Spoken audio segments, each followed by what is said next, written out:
नमस्कार दोस्तों, हमारे YouTube चैनल में आपका फिर से स्वागत है। आज मैं आपको महाभारत के उन 5 योद्धाओं के बारे में बताऊंगी जिन्होंने महाभारत का प्रत्यक्ष रूप से युद्ध नहीं लड़ा, फिर भी इस युद्ध को बहुत ही प्रभावित किया। महाभारत में लगभग 45 लाख लोगों ने भाग लिया था। हालांकि ऐसे भी हजारों योद्धा या लोग थे जिन्होंने युद्ध में तो भाग नहीं लिया था, लेकिन उन्होंने युद्ध को भयंकर रूप से प्रभावित किया। ऐसे ही 5 योद्धा थे जिन्होंने प्रत्यक्ष रूप से युद्ध नहीं लड़ा, लेकिन युद्ध को अपने तरीके से प्रभावित किया। आइए आज हम वही जानते हैं। नंबर 1, श्री कृष्ण। युद्ध में सभी हाथी और रथों के सारथियों में से बहुतों ने प्रत्यक्ष रूप से कभी युद्ध नहीं लड़ा। वे बस योद्धाओं के रथ या हाथी को चलाते रहे। उनमें से बहुत तो पहले ही मारे जाते थे, जिनके स्थान पर दूसरे सारथी की नियुक्ति हो जाती थी। भगवान श्री कृष्ण अर्जुन के रथ के सारथी थे। कर्ण के सारथी शल्य थे। शल्य ने युद्ध में प्रत्यक्ष रूप से भूमिका निभाई, परंतु श्री कृष्ण ने युद्ध में कभी हथियार नहीं उठाया और ना ही उन्होंने किसी योद्धा का वध किया। फिर भी उन्होंने सबसे ज्यादा युद्ध को प्रभावित किया। नंबर 2, बर्बरीक। भीम पौत्र और घटोत्कच के पुत्र दानवीर बर्बरीक के लिए 3 बाण ही काफी थे, जिसके बल पर वे कौरवों और पांडवों की पूरी सेना को समाप्त कर सकते थे। इसलिए भगवान श्री कृष्ण ने दान में उसका शीश मांग लिया था। उसकी इच्छा थी कि वह महाभारत का युद्ध देखे, तो श्री कृष्ण ने उसको वरदान देकर उसका शीश एक जगह रखवा दिया, जहां से उसने महाभारत का संपूर्ण युद्ध देखा। कहते हैं कि जब वे कौरवों की सेना को देखते थे तो उधर तबाही मच जाती थी, और जब वे पांडवों की सेना की ओर देखते थे तो उधर की सेना का संहार होने लगता था। ऐसे में उनका शीश दूर पहाड़ी पर स्थापित कर दिया गया था। युद्ध की समाप्ति पर पांडवों में ही आपसी तनाव हुआ कि युद्ध में विजय का श्रेय किसको जाता है। इस पर कृष्ण ने उन्हें सुझाव दिया कि बर्बरीक का शीश संपूर्ण युद्ध का साक्षी है, अतः उससे बेहतर निर्णायक भला कौन हो सकता है।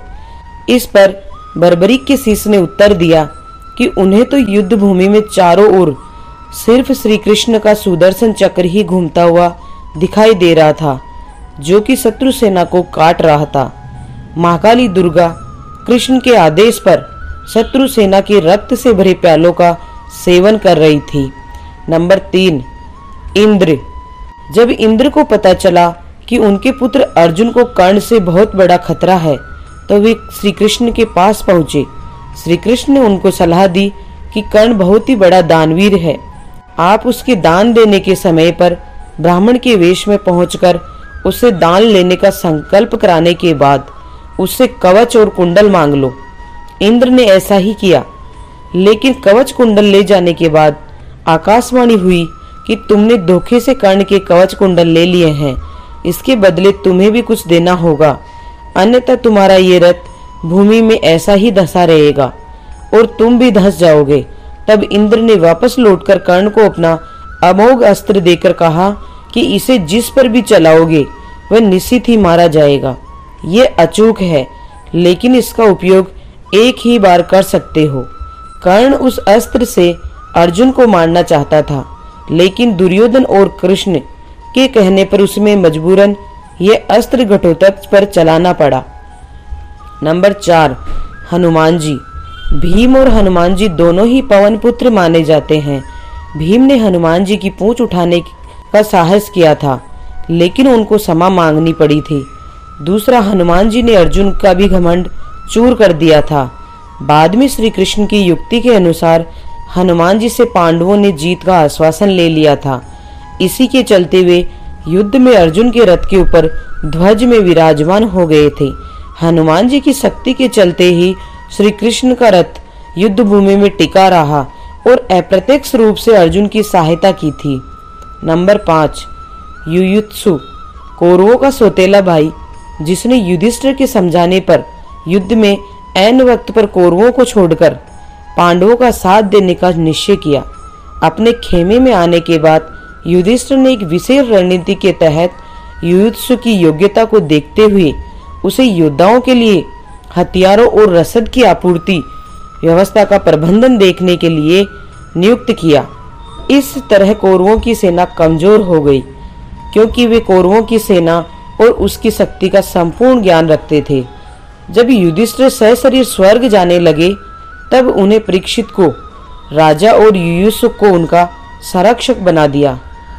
तो देखा आपने दोस्तों, महाभारत के युद्ध को कैसे इन 5 महारथी योद्धाओं ने प्रत्यक्ष रूप से युद्ध नहीं करके भी प्रभावित किया था। अगर आपको हमारा ये वीडियो पसंद आया है तो प्लीज़ इसे लाइक करें और अपने दोस्तों के साथ शेयर करें। अगर आप हमारे YouTube चैनल पर नए हैं तो प्लीज़ इसे सब्सक्राइब करना ना भूलें, जिससे कि मैं आपके लिए नए नए वीडियो लेकर आती रहूँगी। धन्यवाद।